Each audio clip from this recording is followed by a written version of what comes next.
Assalamualaikum warahmatullahi wabarakatuh. Perkenalkan, nama saya Putri Indah Rahayu. Di sini saya akan menjelaskan bagaimana cara menggunakan aplikasi SPSS dalam menghitung data mean, korelasi ganda, regresi linear sederhana, regresi linear berganda, uji statistik komparatif one sample test dan two sample test, serta chi-square. Yang pertama, kita akan mencari mean dari sebuah data. Jadi saya memiliki satu data yaitu tinggi badan siswa. Jadi kita akan mencari mean dari data yang saya punya ini. Sebelumnya itu variabelnya nama siswa dan tinggi badan itu kita ganti ke X dan Y. Pada SPSS itu ada data view dan variabel view. Pada variabel view kita masukkan variabel X sebagai nama siswa. Lalu tipenya dari numerik kita ganti ke string karena dia bukan numerik. Pada variabel Y, desimalnya kita nolkan, dan labelnya tinggi badan. Lalu lanjut kita ke data view. Ke data view, jadi sudah ke ekstrak variabel X dan Y, kita masukkan data yang kita punya tadi. Kita copy. Lalu kita masukkan ke dalam SPSS. Nah, terdapat 9. Ada 9 sampel yang akan kita cari mean nilai rata-rata dari tinggi badan siswa. Langsung kita ke analyze, descriptive statistik, frequency. Kita akan mencari mean, jadi tinggi badan sebagai variabel Y akan kita pindahkan lalu ke statistik. Kita hanya mencari mean, jadi kita checklist mean saja. Continue. Oke. Maka output yang keluar yaitu nilai rata-ratanya 164. Nilai rata-rata dari data yang kita punya tadi yaitu 164. Cari korelasi ganda. Di sini saya memiliki sebuah data di mana data saya memiliki 3 variabel yaitu X1, X2, dan Y. X1 yaitu minat, X2 bakat, dan Y-nya kompetensi. Data tersebut akan kita letakkan ke SPSS, di mana ada data view dan variabel view. Langsung kita masukkan variabel X1. Variabel X1 tadi yaitu minat. Kita labelkan minat. Desimalnya kita nolkan. X2-nya bakat. Desimalnya kita nolkan dan kita beri label bakat. Dan Y-nya, variabel Y-nya yaitu kompetensi.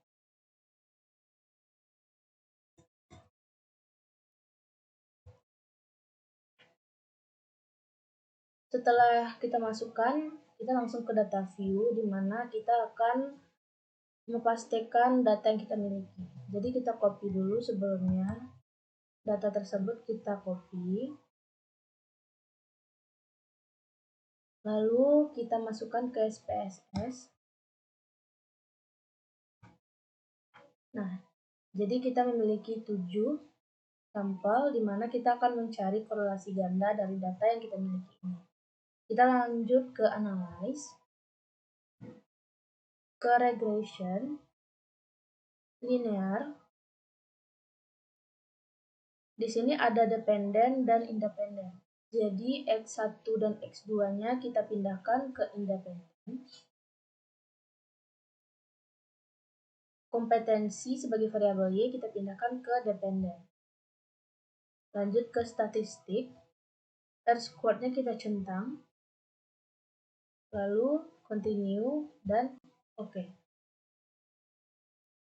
Maka output yang keluar seperti ini, dimana kalau kita mencari korelasi ganda, kita melihat dari signifikan F-change-nya. Korelasi ganda ini bertujuan untuk mengetahui tingkat keeratan hubungan antara dua variabel, dua atau lebih variabel X terhadap variabel Y.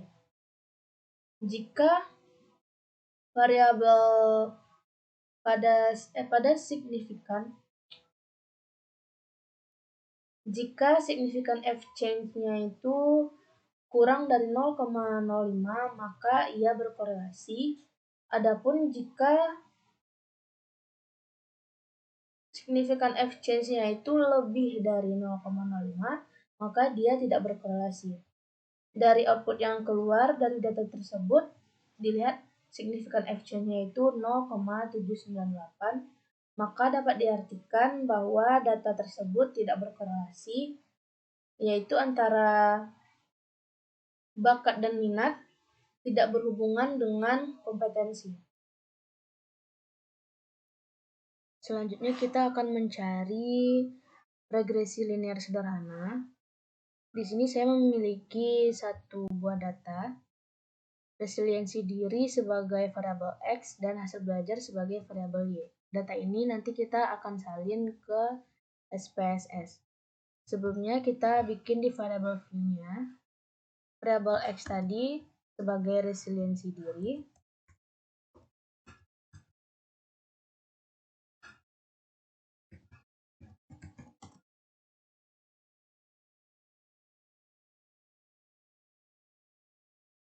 desimalnya kita nolkan, lalu variabel Y-nya desimalnya kita nolkan sebagai hasil belajar.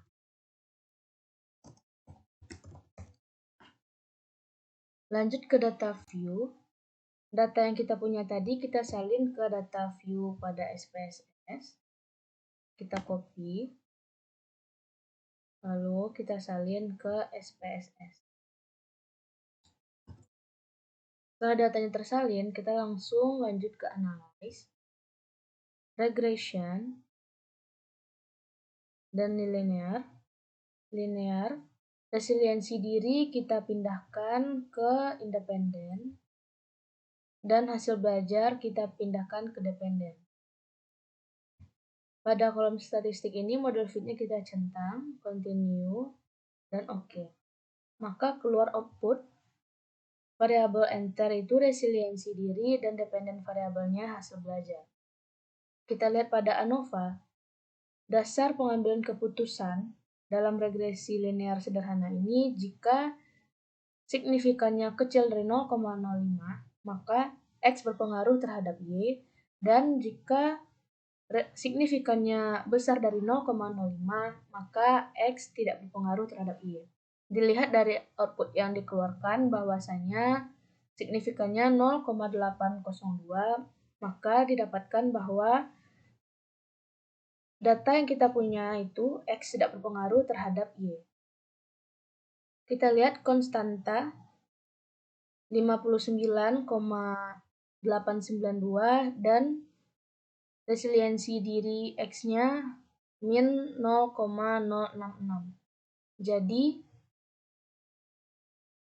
kita lihat bahwa X berpengaruh negatif terhadap Y. Selanjutnya kita akan mencari regresi linear berganda.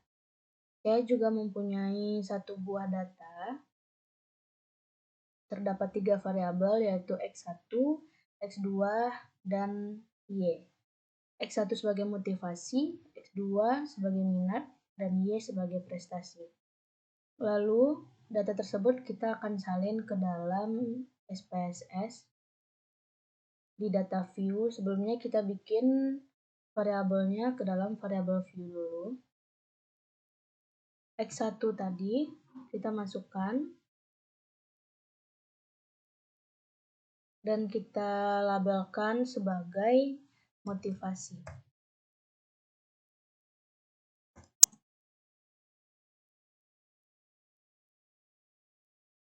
Lalu unknown-nya kita fill, dan yang kedua itu X2,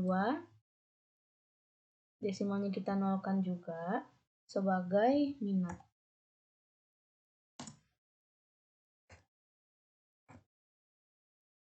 Kita ubah lagi, dan variabel yang ketiga yaitu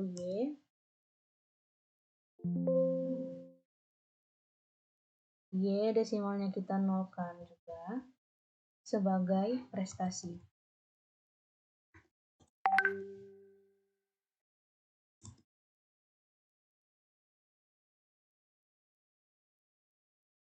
Dan kita ubah ke scale juga.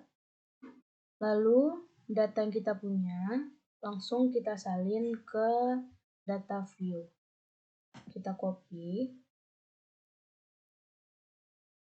dan kita salin ke data view. Setelah disalin, terdapat ada 20 sampel yang akan kita cari regresi linear bergandanya. Kita lanjut ke analyze, ke regression, ambil linear, lalu motivasi kita pindahkan ke independen, minat kita pindahkan ke independen, dan prestasi kita pindahkan ke dependen sebagai variabel terikatnya.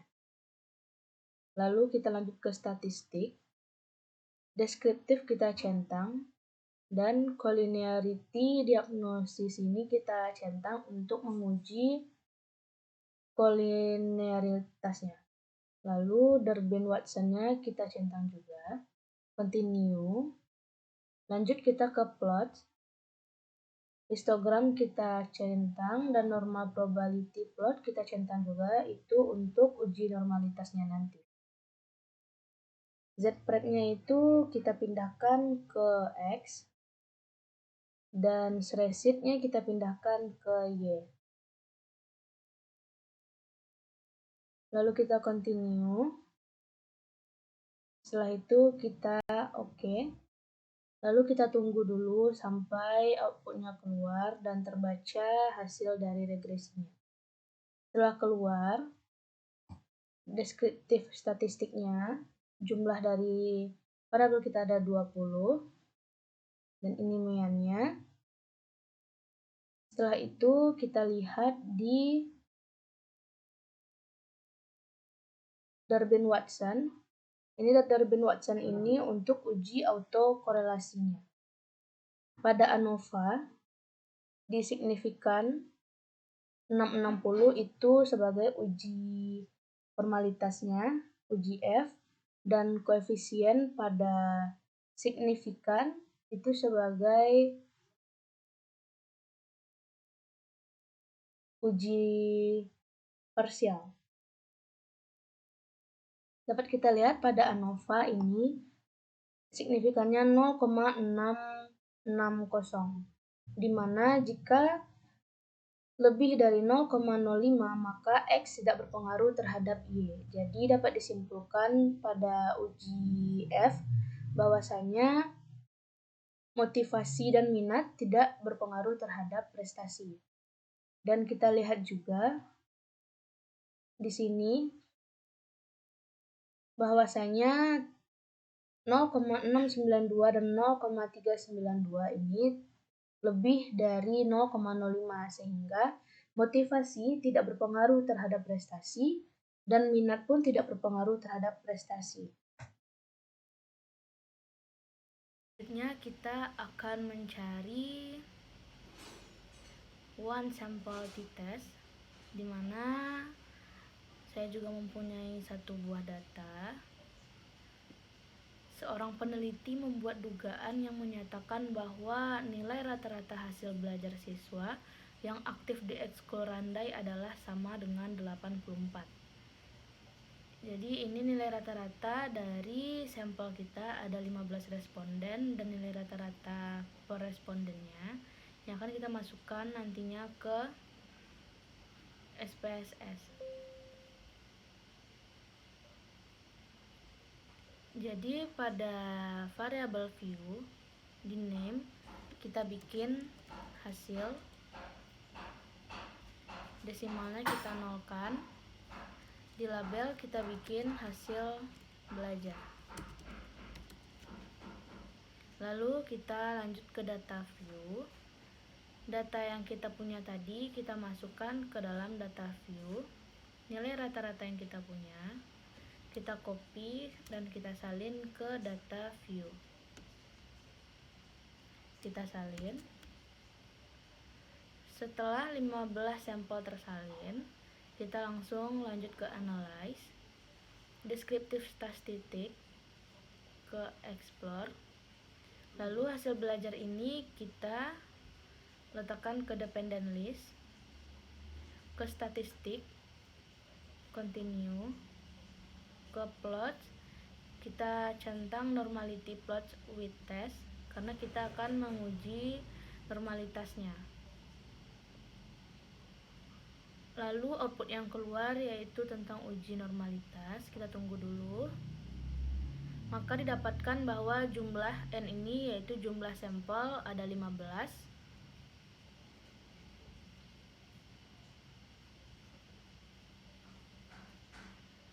Tes normalitas, bahwa dasar pengambilan keputusan dari tes normalitas ini, jika nilai signifikannya besar dari 0,05, maka data berdistribusi normal. Jika nilai signifikannya kecil dari 0,05, maka data tidak berdistribusi secara normal. Dari signifikan ini, dapatnya 0,200, jadi lebih besar dari 0,05, maka dapat disimpulkan bahwasanya data tersebut berdistribusi dengan normal. Selanjutnya, kita langsung ke one sample t-testnya, langsung ke compare means, one sample t-test. Kita pindahkan ke test variable. Ke optionnya ini persentase normalnya 95%, ke bootstrapnya lanjut continue. Test value-nya ini rata-rata yang di awal tadi, rata-rata dari soalnya yang diuji oleh penguji yaitu 84. Penguji menduga rata-rata dari nilai para responden ada 84. Jadi kita cari dulu output yang keluar. N ini jumlah keseluruhan dari sampel 15, nilai rata-rata keseluruhan 83,33, dan kita lihat dari one sample t-testnya, jika signifikan dua tel ini kecil dari 0,05 maka HO ditolak. Jika lebih besar dari 0,05 maka HO diterima. HO ini yaitu dugaan penguji sama dengan nilai rata-rata yang diduga. Kalau HA tidak sama dengan nilai rata-rata diduga. Kita lihat bahwa nilai rata-ratanya 0,709, maka ini lebih besar dari 0,05. Jadi dapat disimpulkan bahwasanya nilai yang diduga oleh penguji 84 diterima. Selanjutnya yaitu kita akan mencari two sample t-test. Jadi di sini saya juga mempunyai sebuah data. Two sample t-test ini bertujuan untuk mengetahui apakah terdapat perbedaan rata-rata terhadap dua sampel berpasangan namun memiliki dua data yang berbeda. Jadi di sini saya sudah memiliki dua data, yaitu nilai akademik dan nilai ekstrakurikuler. Pada variable view, kita akan memasukkan pada variabel pertama kita masukkan nilai akademik. Desimalnya kita nolkan. Labelnya kita langsung bikin nilai akademik juga. Lalu pada variabel kedua kita bikin nilai ekstrakurikuler. Desimalnya kita juga nolkan. Lalu pada label kita juga bikin nilai ekstrakurikuler. Setelah itu kita menyalin data yang sudah kita punya ke data view. data yang sudah kita punya tadi, kita salin, copy dan kita salin ke data view. Sudah terdapat 7 sampel yang akan kita cari itu sampel testnya. Lanjut kita analyze, compare means, paired sample t-test. Nilai akademik dan nilai ekstrakurikuler ini kita pindahkan ke paired variables kedua-duanya. Lalu kita OK, maka keluarlah output. Dasar pengambilan keputusan pada two sample test ini, jika signifikannya itu kecil dari 0,05, maka terdapat perbedaan yang signifikan dari hasil nilai akademik dan nilai ekstrakurikuler. Sebaliknya, jika signifikannya besar dari 0,05, maka tidak terdapat perbedaan yang signifikan dari hasil nilai akademik dan nilai ekstrakurikuler. Dapat kita lihat pada paired sample test, di signifikan totalnya 0,770. Jadi nilainya itu lebih besar dari 0,05, maka dapat disimpulkan bahwasanya nilai akademik dan nilai ekstrakurikuler ini tidak terdapat perbedaan yang signifikan dari hasil kedua tersebut.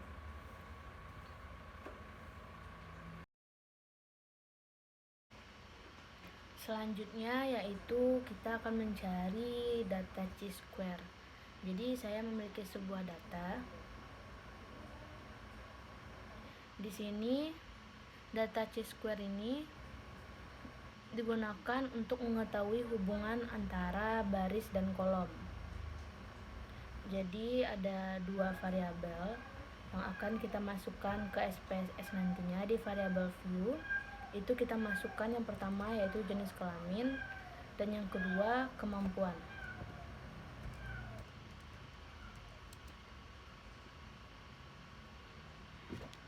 Pada label kita bikin juga jenis kelamin dan kemampuan membersihkan rumah.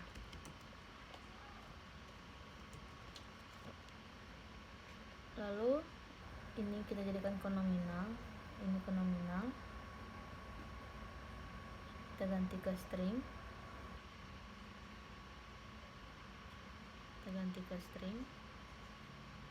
pada values-nya itu kita isi jenis kelaminnya itu tadi ada dua, laki-laki dan perempuan. Jadi nilai pertama itu laki-laki, kita masukkan, dan yang kedua perempuan. Oke. Pada kemampuan, pada data yang kita punya itu ada kemampuan menyapu, mengepel, memasak, dan cuci piring. Jadi cuci baju juga berarti ada 5. Kita masukkan ke values-nya. Yang pertama menyapu, yang kedua mengepel, yang ketiga memasak, yang keempat cuci piring, dan yang kelima cuci baju. Lalu kita masukkan semuanya dan oke. Setelah itu kita lanjut ke data view. Data yang kita punya tadi kita masukkan ke dalam data view. Kita copy dan kita salin ke data view. Setelah data yang kita punya sudah tersalin, terdapat 10 sampel yang akan kita analyze ke descriptive statistik dan ambil cross tabs. Pada bagian ini jenis kelamin kita pindahkan ke bagian rows di kanan dan kemampuan membersihkan rumah kita ganti ke bagian columns di sebelah kanan. Lalu lanjut ke statistik, chi-square kita centang, continue, dan oke. Lalu output yang keluar dapat kita lihat bahwa dasar dari pengambilan keputusan untuk chi-square ini jika asymptotiknya itu lebih dari 0,05 maka tidak terdapat hubungan yang signifikan antara baris dan kolom. Sebalikannya juga jika kecil dari 0,05 maka terdapat hubungan yang signifikan antara baris dan kolom. Dapat kita lihat pada chi-square-nya 0,797, berarti itu lebih besar dari 0,05, maka dapat disimpulkan bahwasannya tidak terdapat hubungan yang signifikan antara jenis kelamin dengan kemampuan membersihkan rumah.